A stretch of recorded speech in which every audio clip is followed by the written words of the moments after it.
Prajem vám krásny a ničím nerušený pondelkový večer. Moje meno je Rastislav Ruman a som koordinátorom Národného obrodenia a budem vás prevádzať dnešnou reláciou Ako ďalej na Slobodnom vysielači. Táto vojna je podvodná, pretože musí trvať večne bez víťazstva. Jeho hlavným cieľom je zachovať existujúci systém a ničiť nielen ľudské životy, ale aj plody ľudskej práce, pretože všeobecný rast blahobytu ohrozuje hierarchickú spoločnosť smrťou. Ak sa obrovská masa ľudí stane gramotnou a naučí sa myslieť sama za seba, zbaví sa privilegovanej menšiny ako nepotrebnej. Vojna a nedostatok držia ľudí otupených v chudobe a vo svete ilúzií. George Orwell, 1984. Aj tento pondelok, tak ako iné, vysvetľujeme procesy fungovania populácie, spoločnosti, či ľudí vo svete, ale najmä na Slovensku tak, aby ste mali jasný a konkrétny obraz ich existencie, ich zámerov a konečných cieľov. Multikulturalizmus zažíva slovenský národ už vyše 3 storočia s viacerými národmi, národnosťami i 2 etnikami, a to väčšinou negatívny, dokonca s tými najhoršími cieľmi, ako bola duchovná genocída slovenského národa v Uhorsku a jeho duchovná genocída mačkopsom, čechoslovakizmu a fyzické zotročenie deindustrializáciou vo vojnovej prvej Československej republike. Multikulturalizmus a jej vplyv na vývoj populácie v Slovenskej republike je názov témy dnešnej relácie. Mojimi dnešnými hostiami sú pán docent Jan Dudáš. Vítajte, pán Dudáš. Ďakujem, pozdravujem vás v štúdiu aj poslucháčom. Pán doktor Pavol Mikula. Pán Mikula, zdravím vás. Dobrý večer, pozdravujem všetkých našich poslucháčov aj ostatných účastníkov nášho vysielania. A pán inžinier architekt Peter Sedala. Aj dnes môžete volať či písať k téme na telefónne číslo do štúdia +421 48 381 0101 alebo na e-mail studio@slobodnyvysielac.sk. Takže páni, poďme k veci. Začneme priamo otázkou, čo je to kulturalizmus, definujme si pojem multikulturalizmus a samozrejme, ako nás ovplyvňuje, odkedy nás ovplyvňuje a čo môžeme ďalej očakávať. Pán Dudáš, máte slovo, nech sa páči. Ďakujem. No, poznáme pojem kultúra, no a multikulturalizmus, to by sa na prvý pohľad mohlo zdať, že to je väčšie obohatenie. No ale to je len opticko-akustický prístup. Čo to je multikulturalizmus? Takže ja z múdrej literatúry ho budem definovať, jeho 3 dogmy, a potom budem analyzovať tie dogmy. Tak, multikulturalizmus, to je zmiešanie rôznych etník, kultúr a náboženstiev v jednu masu, pričom sa pôvodné národy majú rozreptať. Je to Damoklov meč nad Európou, hrozba ekonomického, národného a kultúrneho rozkladu. A táto hrozba je založená na 3 dogmách. Prvá dogma. Všetky kultúry, civilizácie a ich hodnotové systémy sú si rovné, nezávisle od dosiahnutej úrovne kultúrno-spoločenskej evolúcie a vzájomne sa obohačujú a tým vytvárajú rozmanitú multikultúrnu tolerantnú spoločnosť. Tak začal by som analýzou tohto prvého bodu, nech je to také ucelenejšie. Takže táto predstava je úplne šťastná. Všetky kultúry nemožno považovať za rovnocenné. Táto myšlienka vznikla v Boasovej antropologickej škole a v ďalších vplyvných myšliach antropologov chazarského pôvodu v záujme chazarského antigoizmu. Kultúry a civilizácie nie sú si jednoducho rovné. Rovnako ako nie sú si rovní ľudia podľa parciálnych parametrov. Podľa tohto bodu sú si rovné civilizácie afrických pygmejov, čo sú polokočovní lovci a zvedači, či austrálskych aborigénov a európska kultúra. Čím civilizovaným môže kultúra pygmejov či austrálskych aborigénov obohatiť európsku kultúru, snáď návratom ku kmeňovému necivilizovanému životu zberu a lovu, bývaním v necivilizovaných príbytkoch a celou svojou predcivilizačnou kmeňovou kultúrou. Takže to je tá prvá dogma. Poďme k druhej dogme. Žiadna kultúra nesmie byť dominantná a všetky kultúry si musia zachovať svoje osobnosti. Inak dôjde k ich asimilácii a zániku multikulturálnej spoločnosti. No, pozrieme sa na to. V priebehu vývoja dospelých civilizácie na rôznu kultúrno-civilizačnú úroveň. Niektoré etniká, napríklad cigáni, aj keď žijú uprostred európskej kultúry, nedokázali sa až na malé výnimky vtesať, asimilovať do spoločnosti a prijať európsku kultúrnu úroveň a európske hodnoty. Čím oni môžu obohatiť európsku kultúru? Snáď svojim preživníckým životom a agresivitou až na výnimky? Či hygienou, ktorá sa v ich osadách i mestských getách, pozri napríklad sídlisko 09 v Košiciach a inde, ktorá nielen u nás, ale aj u západniarov, neznaných cigánskych pomerov, vzbudzuje zdesenie a hrôzu. Životom v getách pripomínajú judaišov, ktorí až do 18. storočia žili v plnúči rabínov v getách. Treba povedať, že chudobný život cigánov nevyplýva z ich materiálnej chudoby, ale ich spôsob života je príčinou ich materiálnej i kultúrno-civilizačnej zaostalosti. Poďme k tretej dogme. Príslušníci všetkých kultúr sú si rovní, ale táto multikultúrna rovnosť sa dá dosiahnuť len porazením multikultúrneho či rasovo-kultúrneho a sociálno-kultúrneho triedneho nepriateľa bielých ľudí, ich kultúry, a civilizácie a nastolením multikultúrnej diktatúry nebielých ľudí a ich kultúr. To čítam z autora Fedeka. No, pozrieme sa na to. V tomto bode multikulturalizmus ignoruje princíp rôznosti a v duchu neomarxistickej intolerantnej doktríny nabáda k militantnému postoju a boju proti iným, proti mielej rase. Vyzýva na vojnový konflikt. V tomto zmysle by cigáni mali poražiť bielých. Akákoľvek ideológia vyzývajúca k poraženiu kultúrno-civilizačne vyšších kultúr je v podstate antikultúrnym a anticivilizačným javom.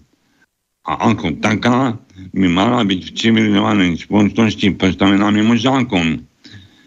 Má zrejme vzor v antihumánnom postoji latinskej cirkvi od roku 600 zmenou paradigmy kresťanstva či v rasistickom sionizme alebo rabínskom talmudizme, ktorý udržiaval rabínov i juristov v getách, v nevedomosti, zaostalosti a duševnej, morálnej i materiálnej biede. Takže to sú tie tri dogmy, na ktorých spočíva multikulturalizmus a ich slušná analýza. Ďakujem, pán Dudáš. Dáme priestor aj ďalším hosťom s tým, že budete potom samozrejme pokračovať. Počujeme sa teraz? Ešte predtým, samozrejme, Peter, vítaj medzi nami. Ďakujem, lebo technické problémy som mal. Áno, počujeme ťa veľmi dobre. Takže dáme teraz slovo pánovi Mikulovi a potom Peťo tebe. Čiže pán Mikula, nech sa páči, môžete definovať z vášho pohľadu, čo to multikulturalizmus je, odkedy je vlastne u nás a prečo sa tak pretláča do popredia. Nech sa páči, pán Mikula, ale mikrofón si zapnite samozrejme. Tak, nech sa páči. Ja by som viac menej len doplnil pána docenta Dudáša o definovanie multikulturalizmu. Myslím, že povedal všetko, čo sa k tomu dá povedať. Môžem akurát tak trochu doplniť tým, že to nie je žiadne novum.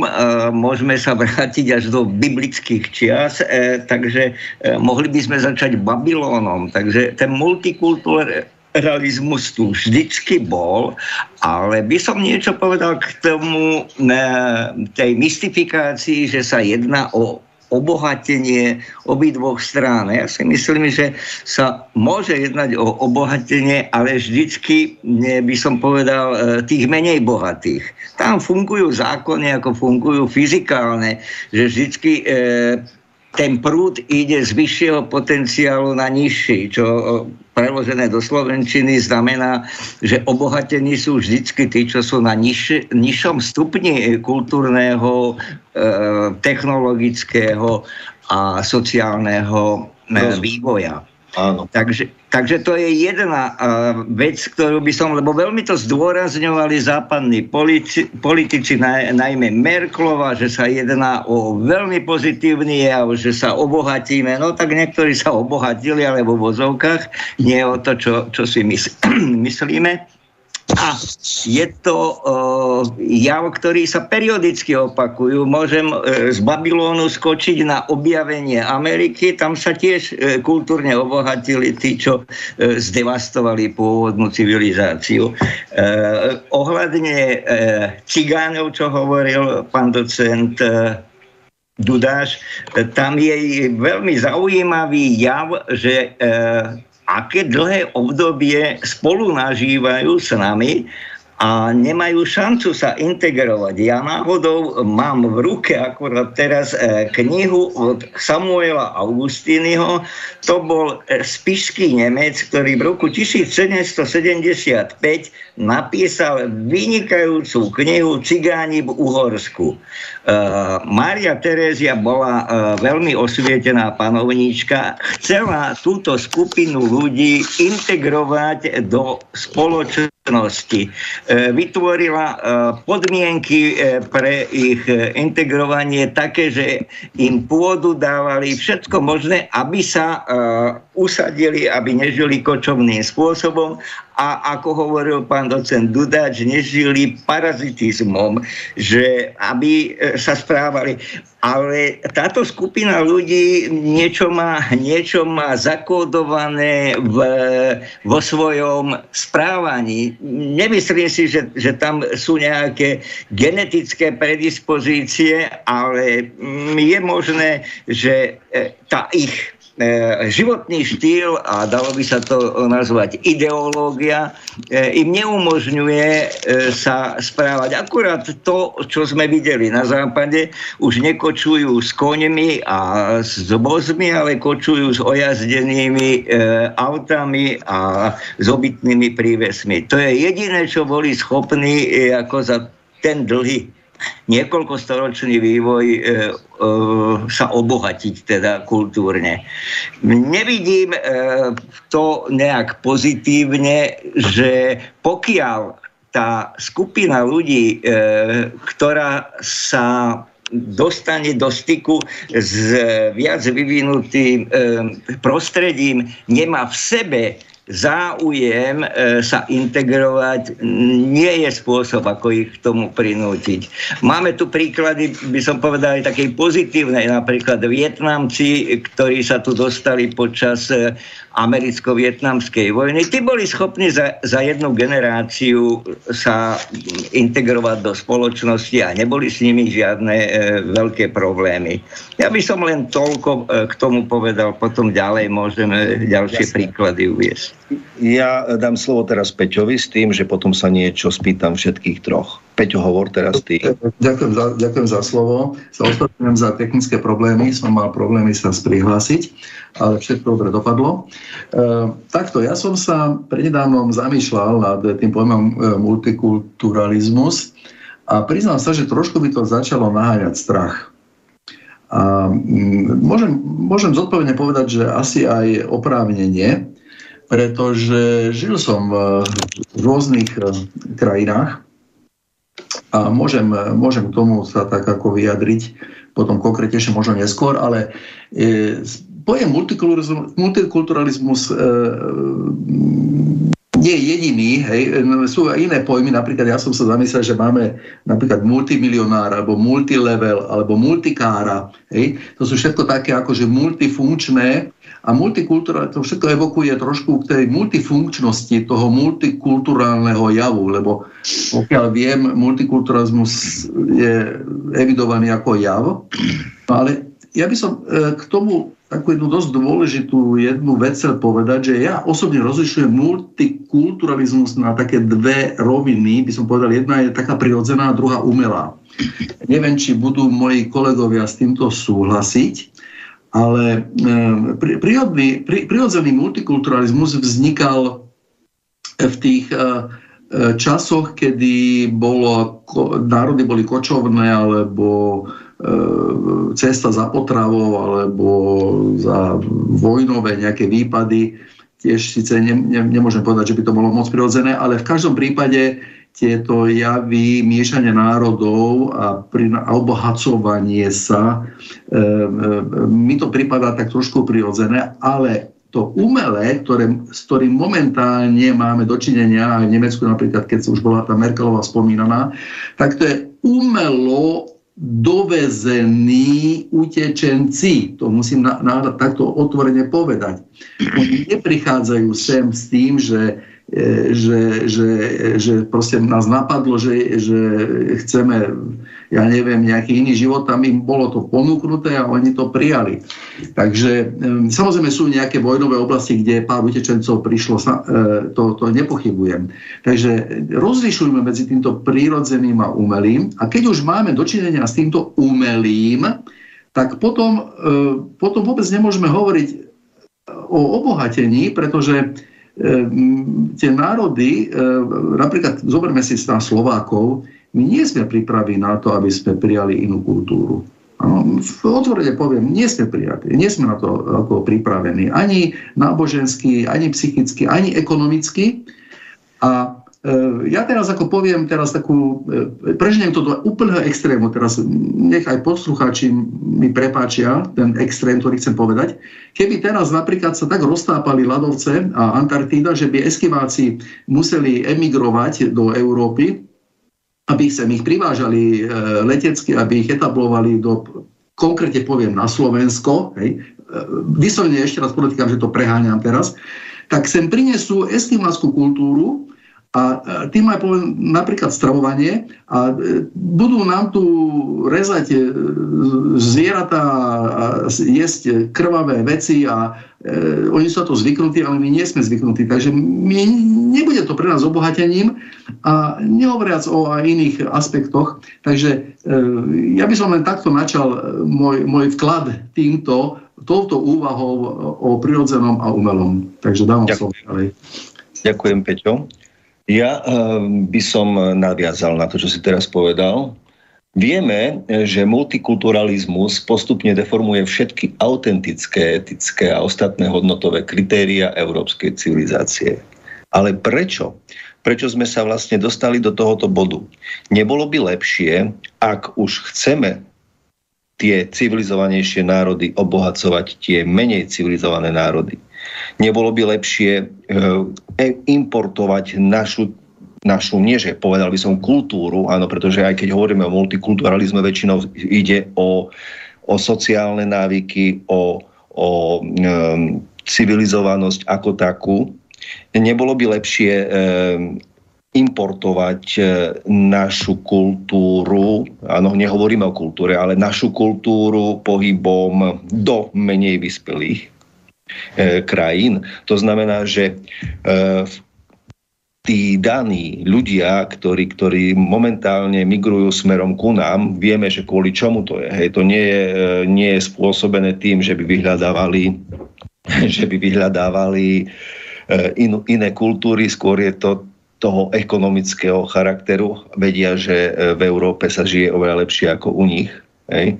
Že by sme im pomáhali tam v ich krajinách a učili ich civilizovanejšiemu spôsobu života. Čo je tým hlavným motívom a tým hlavným cieľom, že sa to deje presne naopak? Pán Dudáš, nech sa páči. No tak tá pripomienka pána Sedalu, že treba, alebo že on rozlišuje dve úrovne multikulturalizmu, tak v prvom približení sa zdá rozumná, no a my hovoríme predovšetko o tej druhej rovine, o umelej multikulturálnosti.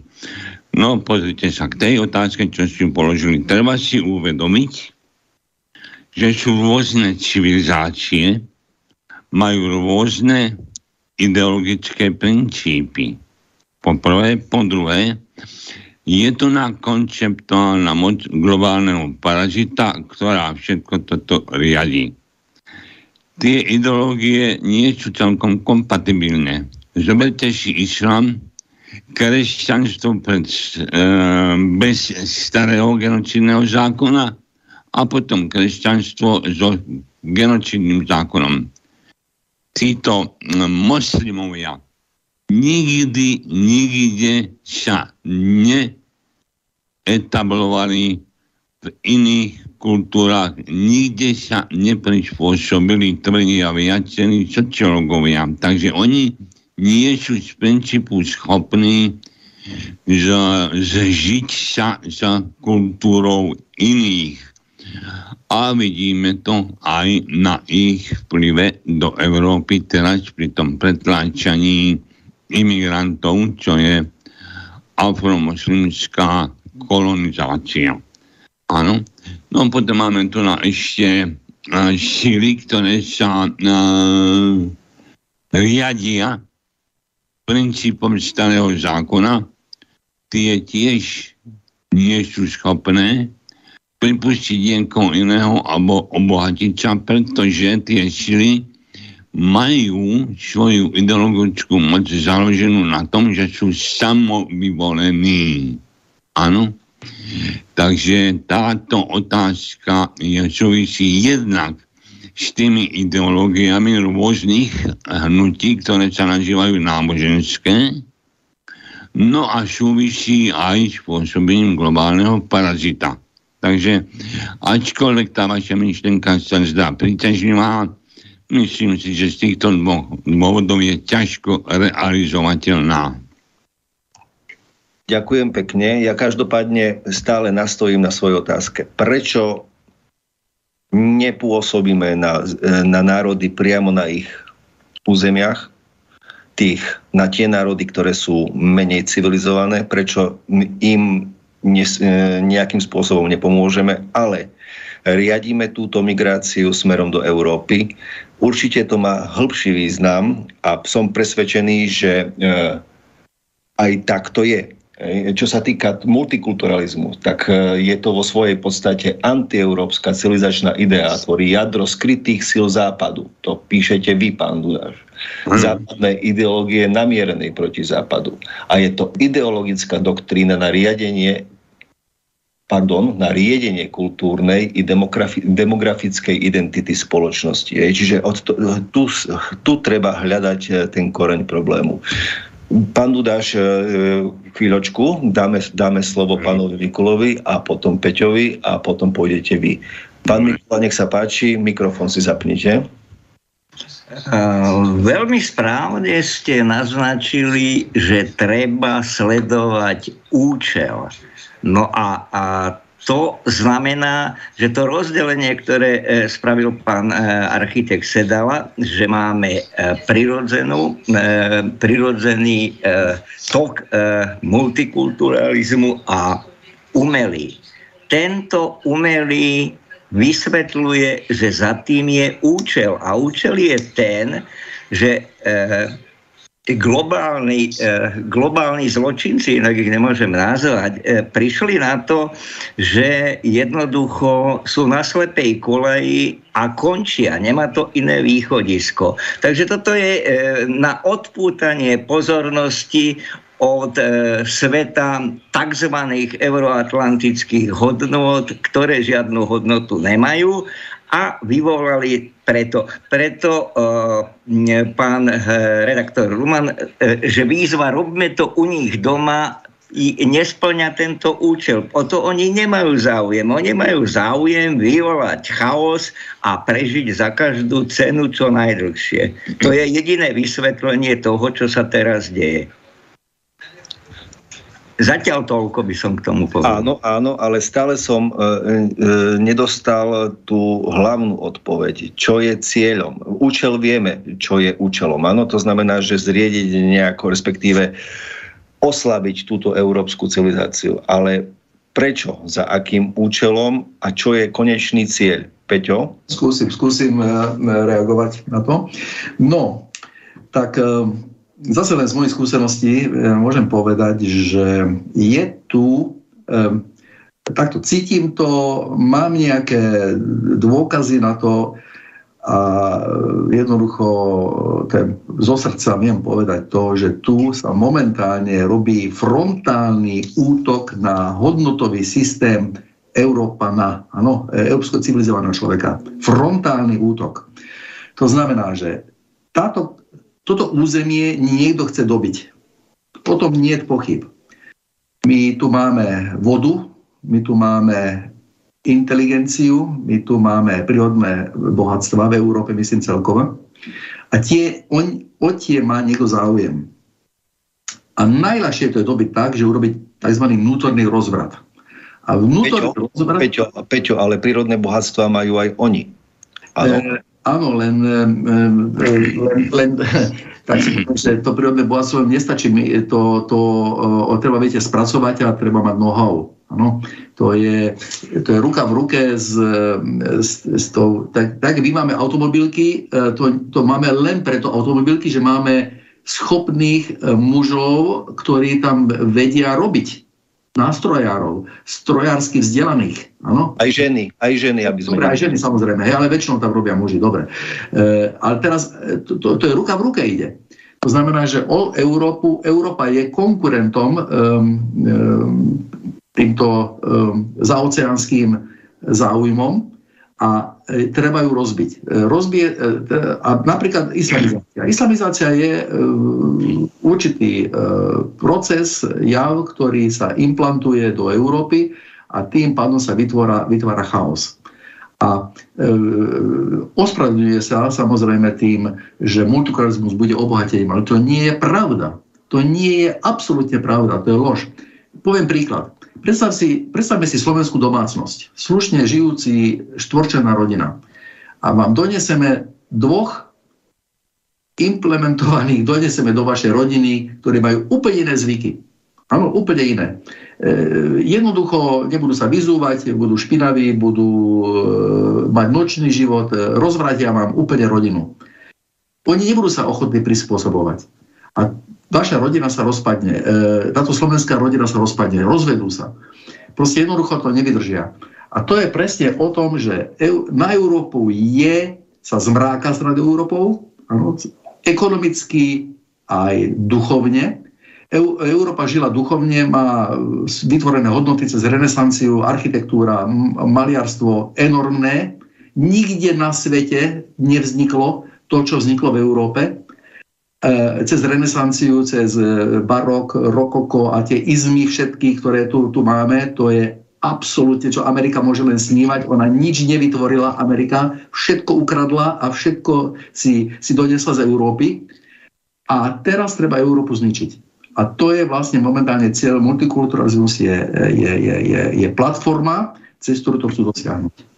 To je môj názor. To je môj názor. Môžu s ním niektorí nesúhlasiť, ale ja som žil v Nemecku medzi týmito etnikami. Ja som si ich vypočul. Oni majú záujem len o ekonomické veci. Peniaze posielajú odkiaľ došli. Hej. Nemíňajú ich tam, kde pracujú. A svoju kultúru si nedali zobrať, neprispôsobili sa, postavili si svoje náboženské ustanovizne, chodia do nich, nie do kresťanských a to s nimi nikto nepohne. Však pokiaľ viem, je 2400 mešít v Nemecku. Takže aby sme boli trochu v obraze, že kam to celé speje. Takže asi takto. Toto považujem, ja multikulturalizmus ako jav, ktorý sa prezentuje cez médiá ako taký, ja považujem za braň hromadného ničenia.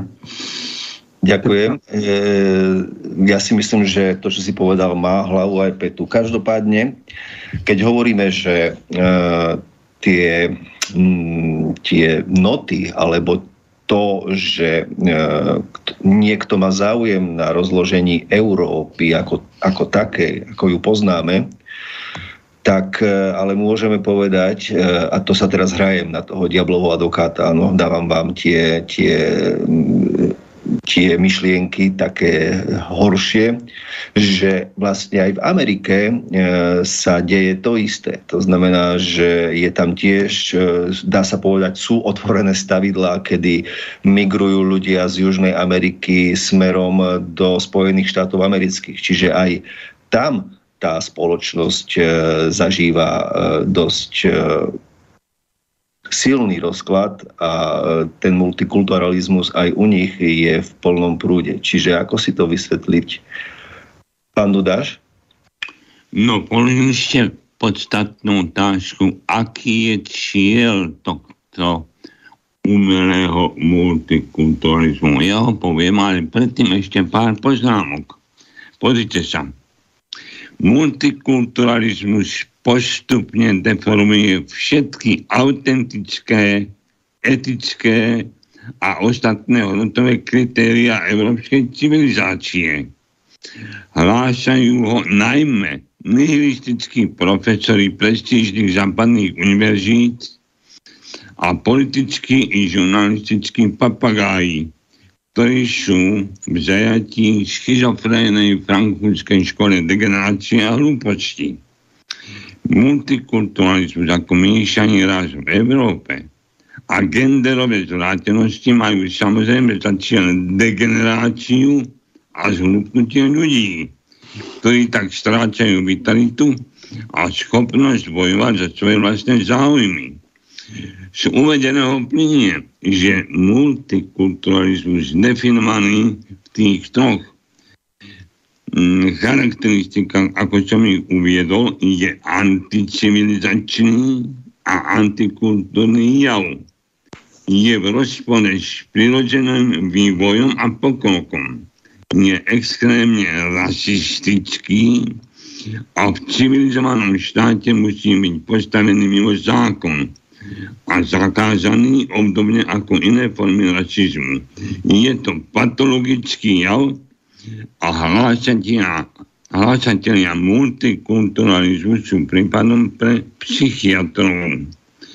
Multikulturalizmus je rovnako totalitárny ako komunizmus, nacizmus, fašizmus, aj ten systém nedemokratickej demokracie.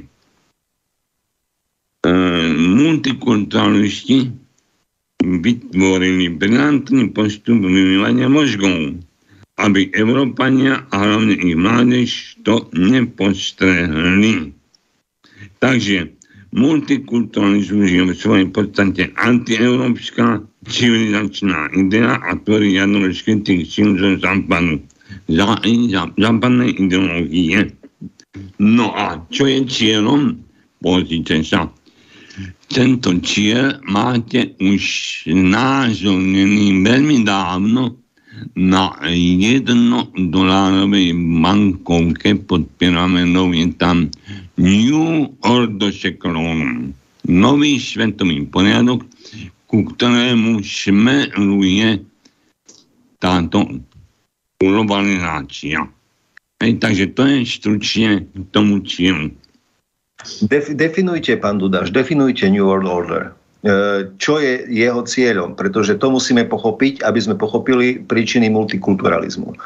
No, pozrite sa. Na tej mocenskej pyramíde, na tej $1 bankovke nás spodkuje obyvateľstvo a na vrchu je globálny prediktor parazit, no a medzi nimi sú rôzne vrstvy spoločnosti. Takže tento nový svetový poriadok je zámerom tej najvyššej vrstvy mocenskej pyramíde. Môžeme povedať, že je to úžernická mafia, ktorá chce ovládať celý svet. To je slušná odpoveď. Dobre. Pán Mikula, povedzte mi, prosím vás, ako to, že národy budú multikulturalizované, prospeje novému svetovému poriadku. Budú mať lepší záber na tých ľudí, alebo budú ich vedieť viac ovládať? Ako to vidíte vy? No, ja to vidím na tom, ako za posledných 30 rokov u nás a vôbec v tom euroatlantickom priestore sa vyvíja vzdelanosť.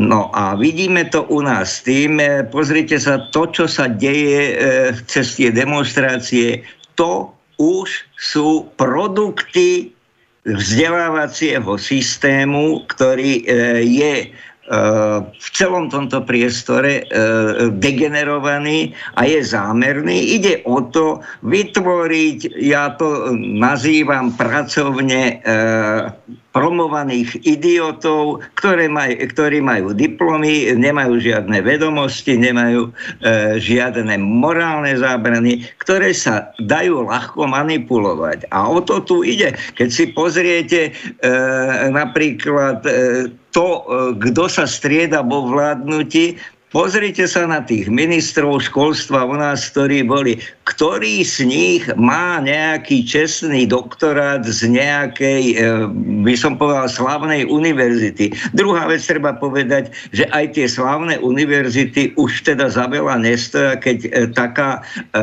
celebrita v úvodzovkách, ako je pani Radičová, je profesorkou jak na Sorbonne, tak na Cambridge, Oxforde, to tiež hovorí, že tento obrovský úpadok vzdelanosti a vzdelávania není náhodný a není to čiste slovenský problém. Je to umelo regulované, vytvárané prostredie preto má to aj ekonomické pozadie. V tom ekonomickom aspekte je to, že je to vlastne skrytá nezamestnanosť. Na čo my potrebujeme 1250 politológov, ktorí každý rok končia. A nemáme jedného murára, ktorého by ste potrebovali na stavbe. A tak to je celé o tom postavené 38 univerzít. My tak máme, čo sa týka kapacity profesorov vysokoškolských vzdelaných, ktorí by mohli prednášať, tak maximálne 8 univerzít utiahnu. Takže toto celé je skladačka. To není jedna jediná vec, že doveziem sem, čo ja viem, nejakých utečencov z Afriky, ale celé to zapadá do jednej veľkej mozaiky, ktorá má slúžiť na to, aby ten systém, hovoríme aj o Amerike napríklad, aj tam sú nepokoje, ale tam je to tiež umelo vyvolané medzi černochmi a belochmi tieto nepokoje, aby sa tie problémy, ktoré sú okaté, materiálne, sociálne, nejakým spôsobom odfiltrovali a odviedol sa ten tlak niekde iným smerom. Celé toto smeruje k tomu, aby sa tí ľudia, ktorí tú spoločnosť doviedli do tohto chaosu, neriešiteľného pre nich, aby čo najdlhšie vydržali pri moci. A aby to zase niekto iný odskákal, ako sa to vždycky deje. V 20. storočí sme tu mali 2 vojny, kde si takto riešili títo ľudia problémy, ktoré sa nahromadili. Dneska to celkom nie je možné takýmto radikálnym spôsobom, lebo tie sily sú vyrovnané a sú také teda, že by to mohlo znamenať koniec existencie na Zemeguli. Ďakujem. Každopádne, stále som to nejakým spôsobom ja nepochopil. A prečo? Ako môže globálnemu prediktorovi alebo parazitovi, ako ho nazýva pán docent, vyhovovať, že vzniká v jednotlivých krajinách, dá sa povedať, neriadený chaos? Ako z toho môže on ťažiť v tom konečnom dôsledku toho nového svetového poriadku, ktorý tu má podľa ich predikcií nastať? Peťo? Áno, tak ten nový svetový poriadok prebieha presne podľa určitých stanovených kolajníc a kvót. A tam to sú tie agendy, ktoré sa naplňujú. A tam ciele nového svetového poriadku sú napríklad zníženie počtu obyvateľov, zníženie IQ obyvateľa, to súvisí samozrejme so školstvom a aj s miešaním národov, však nebudeme si zatvárať oči pred tým, že jednoducho tým miešaním tá inteligencia proste klesá. A ľahšie sa ovládajú masy, ktorá má nižšiu inteligenciu a napríklad stredná vrstva už ani pomaly neexistuje. Existujú už len chudobní a bohatší, tak, lebo stredná vrstva je dosť vážny problém. To je masa ľudí, ktorí majú prostriedky a majú vplyv. Takto, keď sú vykinožení, tak sú chudobní a oni môžu tak doma sedieť a pozerať správy. No, som to trošku prehnal, ale jedno isté, že nový svetový poriadok má svoje ciele, ktoré sú stanovené aj v tom ekonomickom fóre, aj pán Schwab o tom hovorí jasne. Dokonca Európska únia má tiež skryté, by som povedal, také mechanizmy. Jak pán Dudáš napríklad spomínal s tou dolárovou bankovkou, tak ja spomeniem, všimnite si jednu veľmi zaujímavú vec, že bruselská budova, tak je presne babylonská väža. Ano? S kruhovým pôdorysom a tým kaskádovitým odstupňovaním do výšky, to je presne Babylon. To sú vlastne také magické prvky, ktoré sú implantované, takisto jak v Spojených štátoch slobodomurárske. Washington je riešený celý slobodomurárskými symbolmi a tak. Takže to je všetko prešpikované už tými tajomnými magickými cestami a mechanizmami a tie sa naplňujú. Takže my sme svedkami tohoto procesu. Uvidíme, kam to príde. No v každom prípade nie je to pozitívny proces, lebo tam môžeme hovoriť o aj satanizme, pretože tam sú implantované tie tmavé prvky, ktoré sú proti kresťanstvu namienené. A samozrejme, keď už hovoríme napríklad o multikulturalizme, tak musíme hovoriť, že to je namierené hlavne aj proti kresťanstvu, proti kresťanským hodnotám. Pretože nič nie je pre toho prediktora, ktorý nechce šťastie ľudí, nič nie je horšie ako mať národ, ktorý žije vyváženie zdravo a má myslenie zdravé a má svoju vieru, hej, a nenechá sa len tak zlomiť. Takže preto je ten obrovský útok na jeho kultúru, na jeho tradície. Však všimnite si, čo sa robí. Všade sa ničí tradícia. No? A toto sú tie veci, ktoré my sme práve svedkami. Takže asi takto zatiaľ. Ďakujem. Máš pravdu, Peter. Všetko je to o symboloch. Tie mesta sa stavali podľa určitej geometrie, či už slobodomurárskej, alebo tie novšie už podľa satanistickej.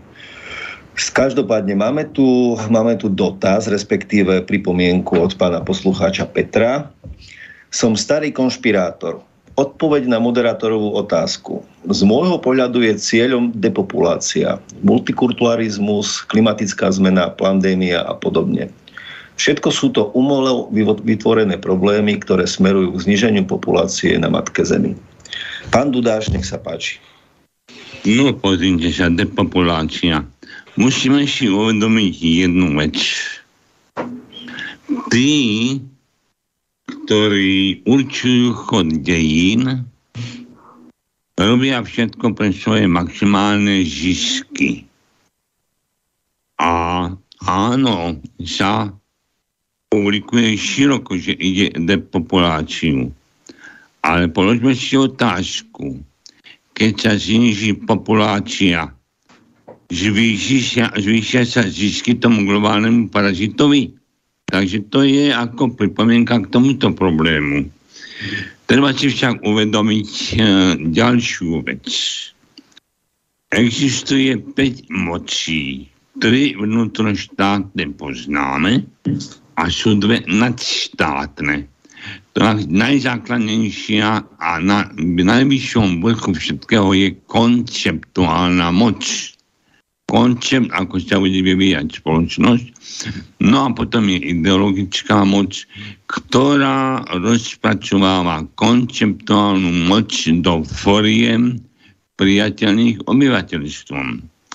No a v princípe konceptuálna moc môže byť len dvojaká, ako píšu kritickí autori.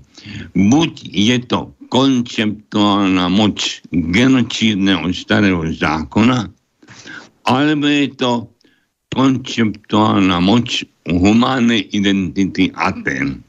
Tá začala byť poražená latinskou cirkvou v 4. a 6. storočí. Čiže zvýťazila táto faustovská konceptuálna moc. Pokiaľ ľudia nerozozdávajú tieto veci a tieto moci, tak dovtedy budú a budeme v zajatí tejto faustovskej konceptuálnej moci. Ano? Takže to je všetko záležitosť politiky. Politika je nad všetkým. Politika určuje všetko. Politika určuje aj zákonodárstvo. No a ten cieľ globálneho parazita, ten sa deje viac vektorovým spôsobom. Jeden vektor je vzdelávanie, druhý vektor sú mass médiá, tretí vektor je multikulturalizmus, štvrtý vektor je genderizmus a podobne. Áno, takže toto všetko si treba uvedomiť, pospájať do architektúry súvislosti a zbaviť sa mentálnej kolonizácie. Takže stručne. Ďakujem za stručnú odpoveď, pán Dudáš. Nech sa páči, pán Mikula. Mikrofón. Áno, ja sa vrátim k tej problematike depopulácie. Áno, sú títo globálni zločinci, ako ich ja nazývam, ktorí sa už skoro storočie stretávajú na rôznych Aspenoch, Davosoch, rímskych kluboch a tam riešia problém, ako znížiť súčasnú populáciu na úroveň 10%. Toto sú ich najväčšie problémy. A to, čo povedal pán docent Dudáš, tak to platí. Oni to riešia rôznymi spôsobmi, ale jeden z tých spôsobov je napríklad ten nešťastný a hlúpy Green Deal. Každý hovorí o kysličníku uhličitom. Málo kto z nich teda vie, keby ste sa ho opýtali, aké zloženie má zemská atmosféra, teda náš vzduch, koľko je tam kysličníka uhličitého.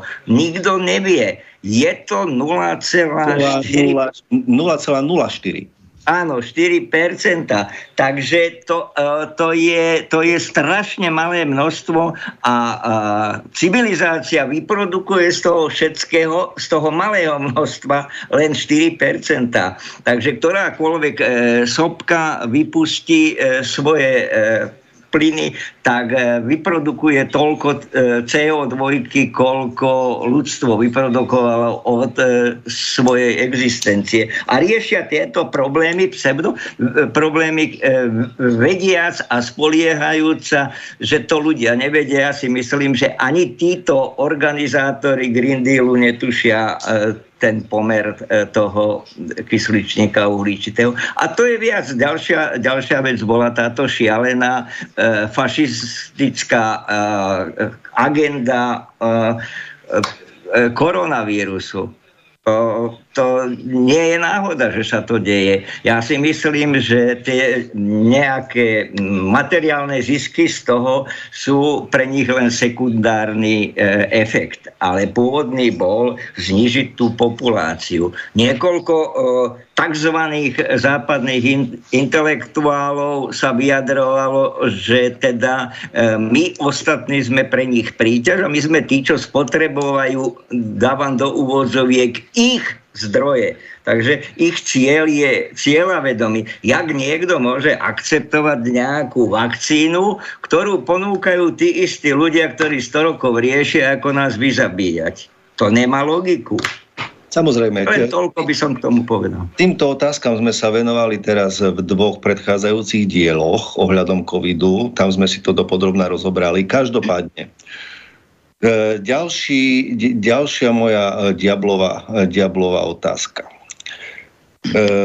Hovoríme, že cieľom je depopulácia aj vlastne cez multikulturalizmus. Každopádne prichádzajú k nám do Európy, ale aj do Spojených štátov amerických, vlastne do civilizovaných krajín, okrem východného sveta, kde si to starostlivo strážia, ľudia, ktorí majú iné predstavy o sexualite. Poviem to tak, ako to je.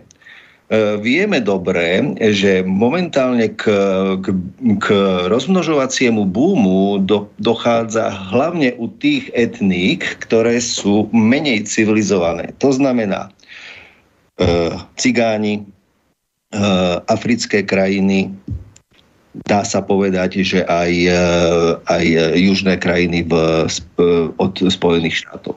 Čo chcem tým povedať?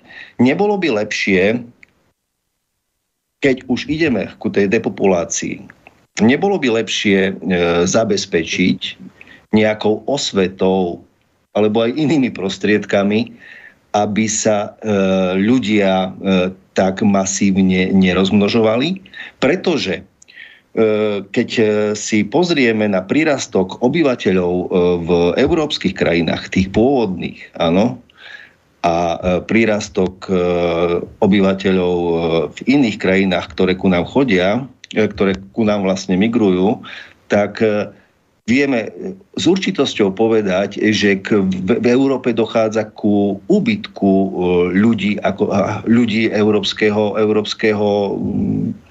európskeho etnika. Áno, čiže nejako mi to stále nevychádza, pretože títo ľudia, ktorí ku nám chodia, sa nekontrolovateľne množia. A množia sa nielen medzi sebou, ale samozrejme aj s populáciou, ktorá je etnicky z Európy. Hej? Peťo? No tak v podstate zase skúsenosť z západného Nemecka, kde som žil, som bol šokovaný určitými fenoménmi, ako je napríklad emancipácia, tam bola vtedy na takom rozmachu, a antikoncepcia. To je úplne neuveriteľné, že čo som tie rodiny tam videl, mladé dievča, 15 rokov a už rodičia sa rozprávali, že musí ísť doktorka, aby jej predpísala tabletky. Proste to bolo úplne na dennom, akože som to denne videl, tú hrôzu tam. A to je vlastne ten rozdiel medzi takouto katolickou krajinou, kresťanskou, ako je Slovensko, kde sú morálne kódexy prirodzene implantované do tých detí, do ich mozgov, do ich návykov. V Nemecku to riešili prakticky, že ide lekárovi a dostaje tabletky. No a vytvorila sa tzv. Tabletková agenda, kde tabletkou sa všetko vyrieši. Ano? A to ešte nie je všetko. To má pokračovanie v tom, že to dievča dorastie a ona tie tabletky stále berie. Nehovoriac o tom, že to prináša farmaceutickému priemyslu zisky. A to ona deti nechce mať nie do 25-ky, ale do 35-ky. No? A zrazu máme masy ľudí tuto, ktorí vôbec, oni chcú užívať si, cestovať, oni chcú, ja neviem, čo by robili, ale rodinu nechávajú naposledy. A potom zrazu zistia, že nemôžu mať deti a potom musia zase platiť za to, aby sa umelo oplodnili. Takže tu je taká zvrátenosť vnesená a to všetko prišlo samozrejme cez agendu. Ináč chcem upozorniť, že asi nemáme veľa času, lebo asi o 3 minúty končíme, že? Neviem, otázka. Nie, o pol hodiny. O pol hodiny, prepáč, nevedel som, dobre. Takže tieto veci a tieto mechanizmy boli naštartované a sme svedkami toho dneska, čo sa deje na Slovensku, to je detto. Hej? A preto vlastne a tieto iné etniká, ktoré tu máme, týchto Indoslovákov, tak oni nepríjmajú prirodzene, pretože oni sú viazaní na prírodu, odkiaľ vyšli, alebo majú svoje zvyky tradičné, ktoré si nedajú a oni sa neriadia týmito tabletkami. Hej? Takže máme tu... Neodpovedal si ale na otázku, Peter. Hej. A to je to, že ako je možné, že im to môže ako novému svetovému poriadku prísť ako na úžitok, že sa nemnoží Európa ako taká. Ale tým, že tu púšťajú práve tých ľudí, ktorí sú naučení sa v úvodzovkách množiť, tak to je... No áno, to je zámer. To sa volá výmena obyvateľstva. Super. Čiže my tu budeme mať, čo ja viem, o 20 rokov 80% iného etnika. Áno, OK. A ako sa zbavia jeho? No, toto je najpálčivejšia otázka, na ktorú akože dalo by sa odpovedať, len otázka je, že do akej miery bude kriminalizovaná tá odpoveď. Takže svojím spôsobom postihnutelná, lebo oni sa s tým budú musieť nejak vysporiadať, samozrejme, hej, ako ja neviem, ja by som to aj možno povedal nahlas, ale nechám to ešte trošku otvorené, ale určite majú na to metódu sa s tým vysporiadať, ale najprv musia zničiť tú kultúru, túto mega neskutočnú kultúru kresťanstva, ktoré tu vybudovalo od architektúry počnúc až po všetky vedné odbory a potom im zostane už len táto platforma, ktorú oni už potom budú vedieť ukočírovať. Ale to by som si momentálne nedovolil ako nejak do toho zabrdnúť, lebo potom musíme potom by som povedal, že musíme... Nemali by sme mať strach, pomenovať veci tak, ako sú. Ono nie, že strach, len ja mám skúsenosti už s reláciami, kde sú veci, kde sa aj iní ľudia, niektorí veci nevyjadrovali, pretože je na to paragraf. Áno, hej? A tým pádom vlastne aj otvorene povedali niektorí ľudia, že k tomu sa nebudem vyjadrovať, lebo to zákonodárstvo je tak urobené, že je to kriminalizované. Hej? Tá vec by mohla byť. Takže by som to trošku akože preskočil, ale jedno je isté, že tá výmena obyvateľstva tu prichádza. Dobre. Ja prečítam jednu otázku, respektíve riešenie od Petra. Ak príjmeme, že cieľom je depopulácia, potom nie je riešením zbaviť sa z nášho pohľadu menej rozvinutej skupiny obyvateľstva, lebo by ostalo inteligentné rozvinuté obyvateľstvo. Ak chce mať elita skupinu im slúžiacich bytostí, tak to, čo by ostalo, by sa na tento účel použiť nedalo. Preto to premiešanie rás, multikulturalizmus im dáva šedú, ľahko ovládateľnú bytosť. Presne to som mal na mysli, presne to som chcel, aby ste povedali, páni. Ďalšia otázka, respektíve dosť zaujímavá, každopádne toto by trebalo rozobrať. Dobrý deň, nehnevajte sa, musím sa smiať. Aká osveta? Dajte ľuďom aspoň priemerné vzdelanie a blahobyt a prestanú sa množiť. To je jednoduchá rovnica, je to osvedčené. Píše Ľubo. Ľubo, nehnevaj sa, ale s tým ja osobne nemôžem súhlasiť, pretože priemerné vzdelanie a blahobyt je jednoduchá rovnica k neprimeranému množeniu.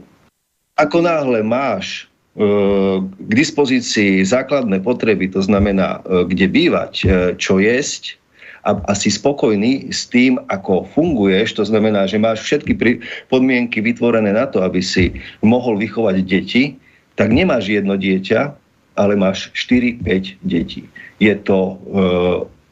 už robené sú pokusy nielen na zvieratách, myšiach a podobne, ale samozrejme u ľudí je to klasická vec.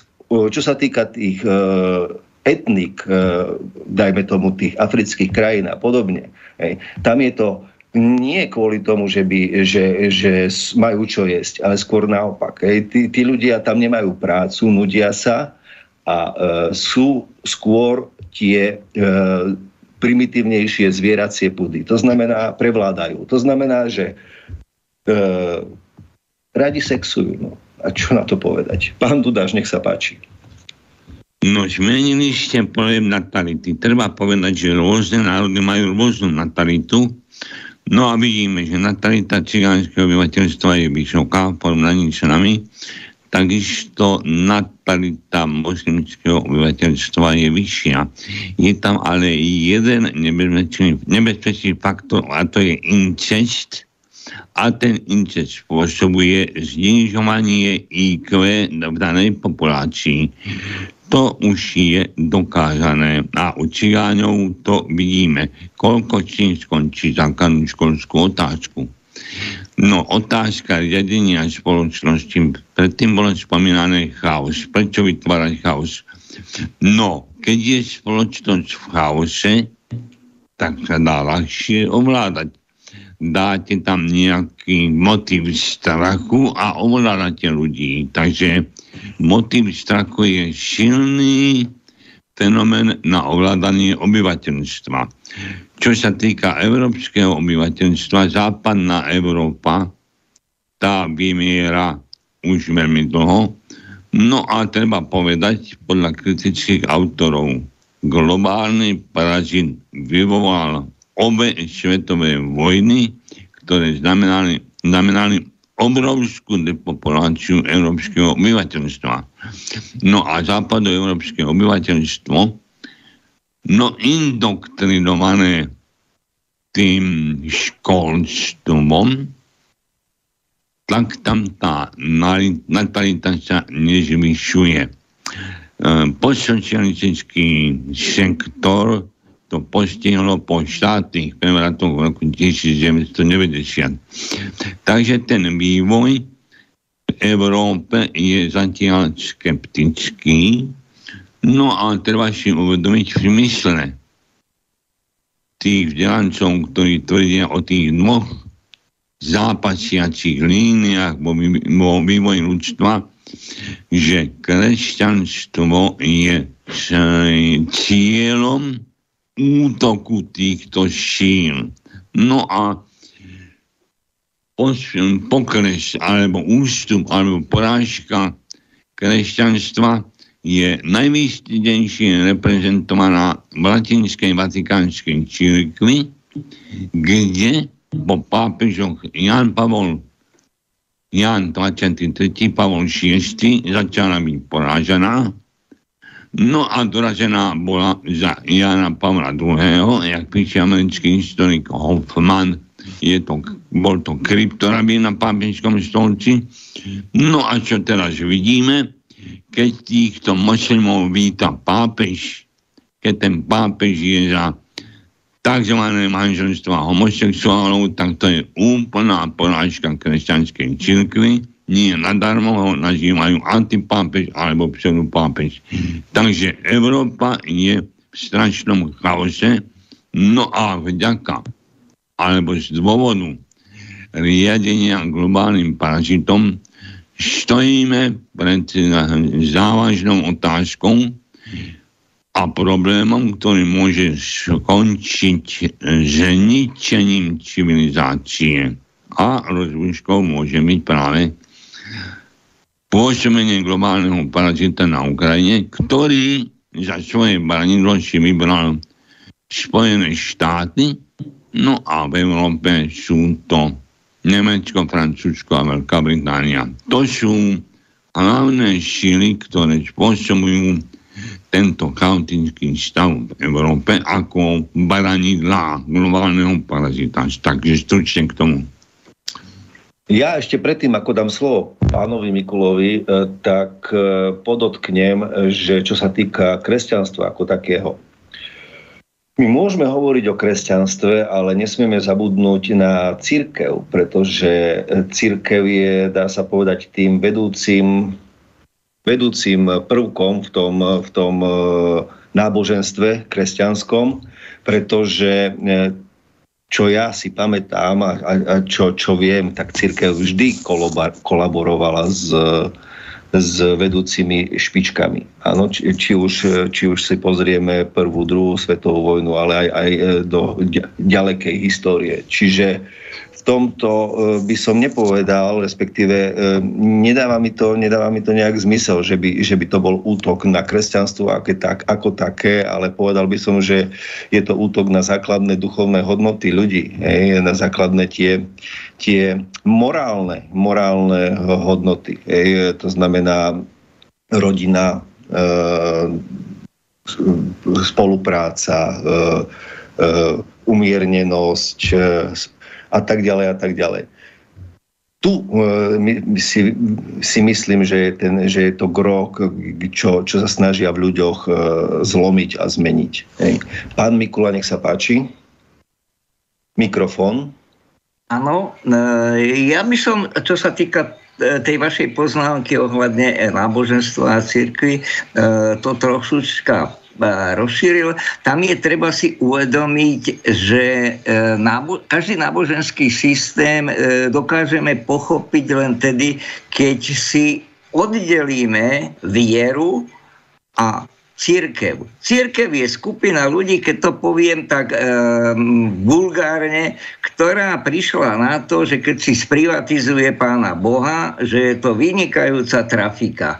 A preto títo cirkevní hodnostári sú ľahko ovládateľní. Oni vždycky, môžeme si to pozrieť historicky až do obdobia egyptských faraónov.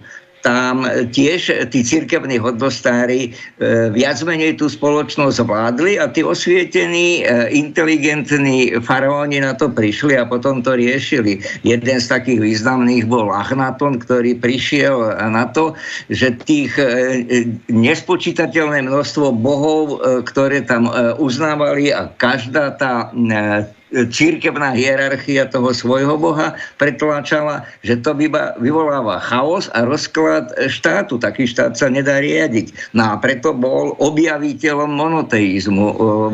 odhlasoval alebo schválil jedného jediného Boha a tým pádom sa z týchto problémov dostal. Takže to je zaujímavé, že treba tieto veci odlišovať, aby sme vedeli potom pochopiť to dianie v cirkvi. To, čo sa u nás dialo napríklad počas toho koronafašizmu, ako sa správali cirkevní hodnostári, to má jedine takéto vysvetlenie. Im nešlo o ich ovečky, im nešlo o ich trafiky. Správali sa neskutočne. Prakticky tam sa odkopali, že o čo im ide. Takisto sa správajú ľudia, keď sú na vládnúcich pozíciách, premiéri vlády presne to isté kopírovali. A ešte sa vrátim k tej vašej otázke, že teda prečo to robia tú kolonizáciu prisťahovalectvom, keď efekt je ten, že tí prisťahovalci budú mať vyššiu natalitu. Ja si myslím, jedno z vysvetlení je, že nemajú sebereflexiu a druhá vec, na tých pozíciách to sú intelektuálne podradní ľudia. Keď sa pozrete alebo sledujete na ich správanie, na ich vyjadrovanie, tak pozrime si nášho jedného z našich premiérov z predchádzajúceho obdobia, Hegera, ktorý je na úrovni podľa vyjadrenia klinického psychológa mentálne bol alebo je na úrovni 7-ročného decka. A na tom západe to nemáte lepšie. Len tak pre zaujímavosť, ten majiteľ Microsoftu má podobné vzdelanie jak Matovič. Čiže žiadne, nejaké základné. A tam to viac funguje, len tieto veci bežní ľudia nevedia, lebo to sa z médií nedozvedia. A takto to funguje, že tá spoločnosť je jeden z európskych komisárov mal výučný list viazača kníh. Jak môže niekto riadiť kolo z vyše 400 miliónov? Ja nemám nič proti viazačom, sú to užitoční ľudia, ale nie ako v takýchto vysokých pozíciách riadiacich. Tu sa dostávame ku problému našej uvozovkách inteligencie. Peťo, nech sa ti páči. No, tak tu som si vypočul rôzne názory na cirkev. Nie, že by som s tým ako nesúhlasil, ale sú tam určité veci, ktoré by sme potrebovali odborníkov priamo z cirkvi, ktorí by vedeli k tomu viac povedať. Určite cirkev sa nenachádza vo vzduchoprázdne, ale v časopriestore a tu na zemi medzi ľuďmi, ktorí sú z krvi a mäsa a majú svoje vášne.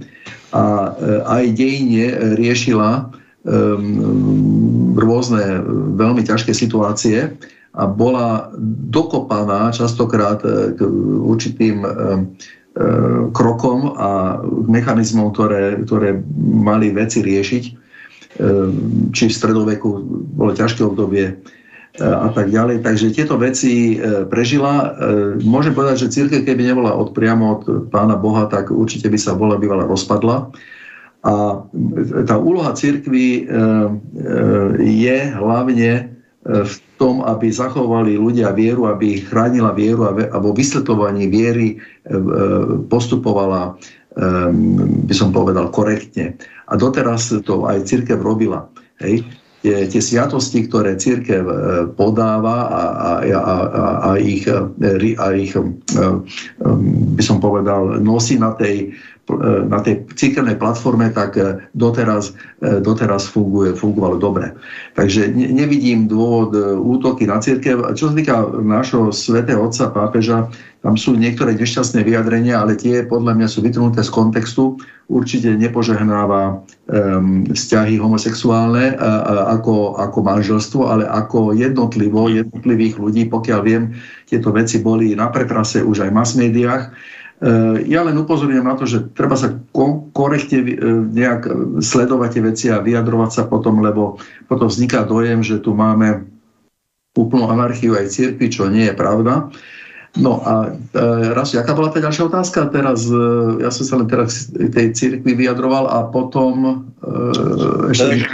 Tam bol komunikované to, že dajte ľuďom spriemerné vzdelanie a blahobyt a prestanú sa množiť. My tu máme už aj ďalší dodatok k tomu, ktorý prečítam a ty môžeš sa k tomu vyjadriť. Hej. Tiež od Ľuba hovorí, že nemám pravdu. Nebudem sa hádať, nebudeme to rozoberať až do detailov. Každopádne hovorí, že ľudia nemajú deti. Áno, ľudia nemajú deti, pretože sa nedokážu živiť. Ale je to len v tých vzdelanejších vrstvách. Ak sú vzdelaní, majú prácu, snažia sa mať lepšie a užívať si život bez záväzkov, akými sú deti. Hej. Ide vlastne len, ako on píše, len o tie cigánske rodiny, ktoré majú viac detí. Tie, čo sú integrované, zamestnané a deti študujú, majú menej detí, ak sa nemýli. Peťo, môžeš sa k tomu vyjadriť. Ako to vidíš ty? Zase sa môžeme oprieť o to, čo som videl v tom západnom Nemecku v tých 80 rokoch. To bola konjunktúra ekonomická par excellence, tam akože sa žilo fantasticky. A tie rodiny, ktoré boli veľmi dobre situované, tak tie deti nemali. Áno? Tie deti nemali, lebo by im to prekážalo v kariére. Totiž tá kariéra sa robí práve vďaka tomu, že nie je tá žena a rodina proste zaťažená tým dieťaťom a môžu plne sa venovať proste tým svojim záľubám a zarábaniu peňazí a samozrejme si ich užívaniu tých peňazí. Tam viem, že v tej dobe sa maximálne aj cestovalo a každý rok nové auto a proste tieto veci sa diali, čo momentálne asi nie je možné. Takže ja len potvrdzujem to, že tá kvalita ekonomická nepodmienuje alebo nepodporuje rodenie detí. Ano? Skôr asi takto by som to videl. Beriem a tým pádom som rád, že som sa niečo dozvedel, aspoň budem zase mať rozšírenejší obzor. Každopádne, vráťme sa späť k multikulturalizmu, máme posledných 10 minút, tak jak by som to nejakým spôsobom sa snažil uzavrieť. Povedzme si, aká cesta nás čaká, ale ako by sme to mohli a mali zmeniť tak, aby nás to nejakým spôsobom nezomlelo. Sice vieme a myslíme si, že Západ už kvázi tú šancu nejakým spôsobom nemá, ale my, slovanský národ ako taký, sa ešte vieme nejakým spôsobom brániť, prípadne postaviť sa k týmto veciam tak, ako by to bolo potrebné. Pán Dudáš, nech sa páči. No ešte k tej otázke náboženstva a cirkvi, ktorú otvoril. Ale v krátkosti. Áno, samozrejme, pán Mikulá. No tak to, čo povedal pán Sedala, je len svedectvom, že má ešte veľké, obrovské medzery v poznaní histórie cirkvi, ktorú pravdivo nepozná ani klérus vrátane najvyššieho u nás. Hej, o tom môžeme si povedať niekedy inokedy, hej? No, aká je možnosť záchrany? Pozrite sa. Sme súčasťou Západu, sa hovorí. Faktom je, že Západ nás vlastní. My, Slovania, my máme iné hodnoty, ako má hodnoty Západ. Čiže východisko z tohto tristného stavu je len v sledovaní našich tradičných hodnôt humánnosti, spolupatričnosti a pravdivosti. To je stručný návod. No a samozrejme je potrebné tieto myšlienky osvetľovať. Treba nám nové osvietenstvo, aby osvietilo ľudí, aby si to začali uvedomovať a podľa toho sa správať a nepodliehať tomu masívnemu tlaku tých bučiacich médií hlavného prúdu a takisto tomu obrovskému tlaku deformovaného školstva, ureformovaného mnohými reformami a v súčasnosti podliehajúcemu utajenej anticivilizačnej paradigme vzdelávania, čo je vlastne nevzdelávanie, vytváranie kaleidoskopického prístupu. Treba si vytvárať mozaikové vzdelávanie a tú architektúru súvislosti. Takže ja v tomto vidím východisko. Ďakujem veľmi pekne, pán Dudáš. Pán Mikula, nech sa páči. Ja môžem len potvrdiť, čo pán docent Dudáš hovoril, že my, Slovania, zatiaľ sme si uchovali tie naše hodnoty a vieme sa za ne aj postaviť a predpokladám, že dokážeme v tejto ťažkej dobe, ktorá teraz prebieha v celom svete, ústať svoje stanoviská, aby sme prešli cez toto kritické obdobie. Je len otázka, ako dlho to bude trvať, ako rýchlo to prekonáme. Tam je otázka, aby konečne sa ujali vedenia spoločnosti ľudia, ktorí chcú túto spoločnosť vyviesť z krízy, vedia ju vyviesť z krízy a budú môcť ju vyviesť z krízy. Je možné, že Západ bude mať toľko problémov, že sa bude zaoberať svojimi problémami a vtedy nastáva doba, že si my naše veci vieme poriešiť.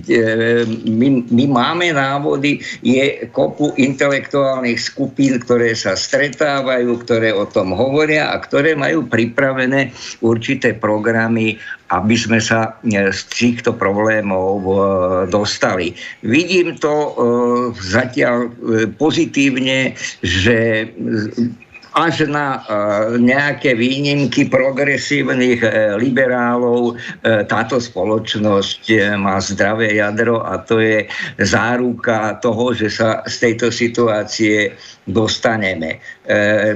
Niečo podobné riešil Fidel Castro na Kube, ktorého nevzdelanci obvinujú, že bol komunista, ale on nebol komunista, on sa len chcel zbaviť amerického imperializmu a keďže nenašiel tam pochopenie, keď sa dostal k moci, Američania sa k nemu správali arogantne, tak sa obrátil na toho, kto mu pomohli. Boli to tedy len Sovietský zväz. To je geopolitické rozhodnutie, ktoré nevychádzalo z nejakých sympatí, antipatí, ale z cieľa prežiť.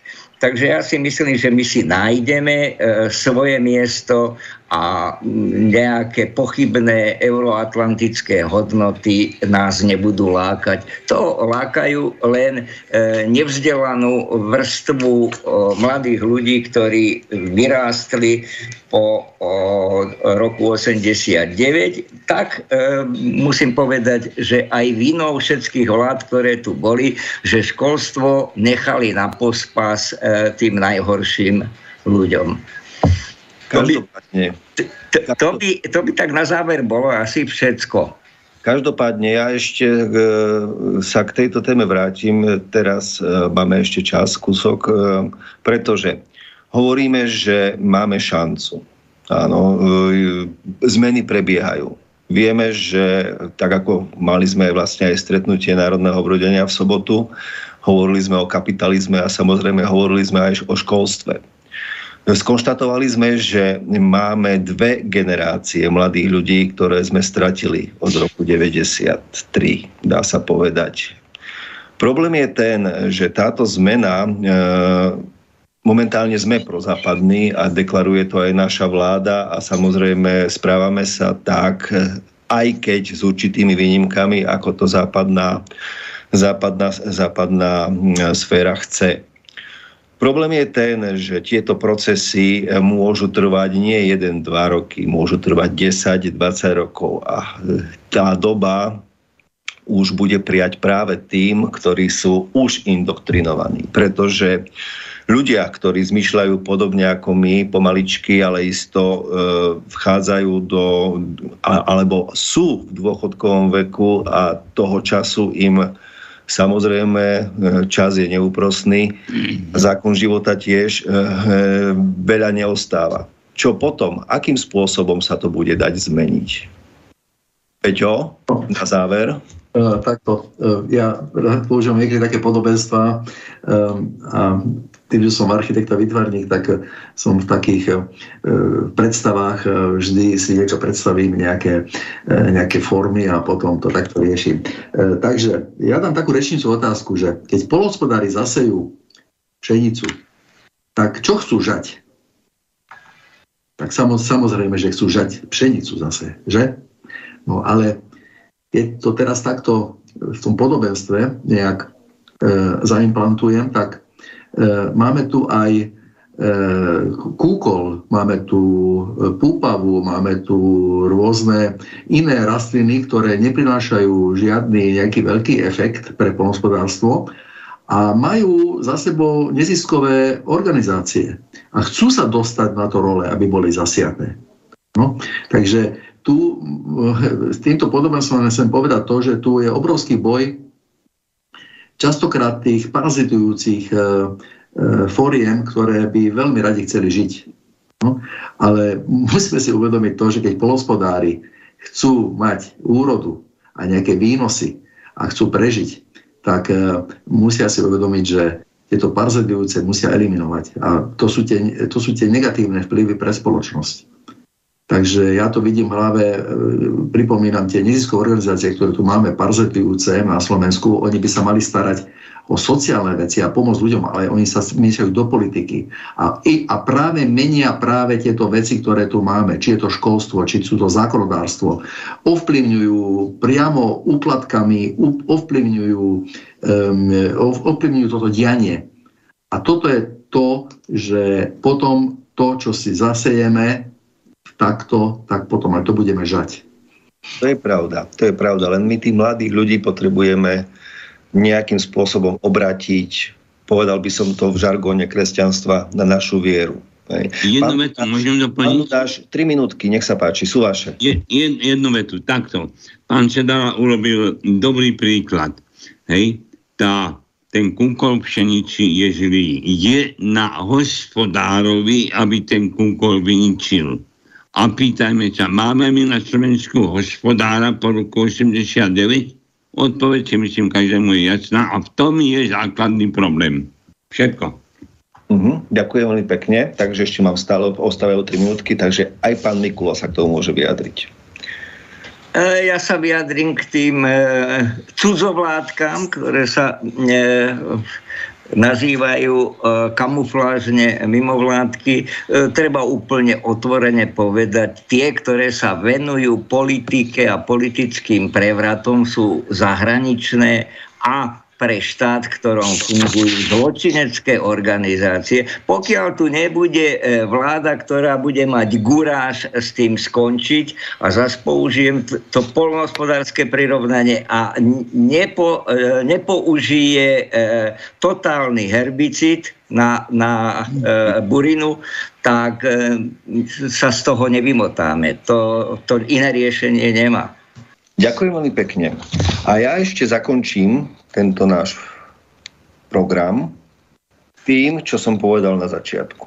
Treba si uvedomiť, že táto vojna je podvodná, pretože musí trvať večne bez víťazstva. Jej hlavným cieľom je zachovať existujúci systém a zničiť nielen ľudské životy, ale aj plody ľudskej práce, pretože všeobecný rast blahobytu ohrozuje hierarchickú spoločnosť smrťou, ak sa obrovská masa ľudí stane gramotnou a naučí sa myslieť sama za seba. Zbaví sa privilegovanej menšiny ako nepotrebnej. Ja ďakujem veľmi pekne dnešnej relácii mojim dnešným hosťom, a to docentovi Janovi Dudášovi. Ďakujem veľmi pekne. Ďakujem a prajem príjemný večer. Pánovi doktorovi Pavlovi Mikulovi. Pán Mikula, ďakujem. Ďakujem pekne za pozvanie a poslucháčom ďakujem za pozorné počúvanie tejto poučnej relácie, dúfam. a pánovi inžinierovi architektovi Peťovi Sedalovi. Peťo, ďakujem veľmi pekne. Ďakujem aj ja a dúfam, že sme aj trošku našich poslucháčov aj pobavili. Ďakujem, milí poslucháči, aj ja. Moje meno je Rastislav Ruman. Prajem vám krásnu noc, krásny večer a počujeme sa na budúce. Táto relácia vznikla za podpory dobrovoľných príspevkov našich poslucháčov. I ty sa k nim môžeš pridať. Viac informácií nájdeš na www.slobodnyvysielac.sk. Ďakujeme.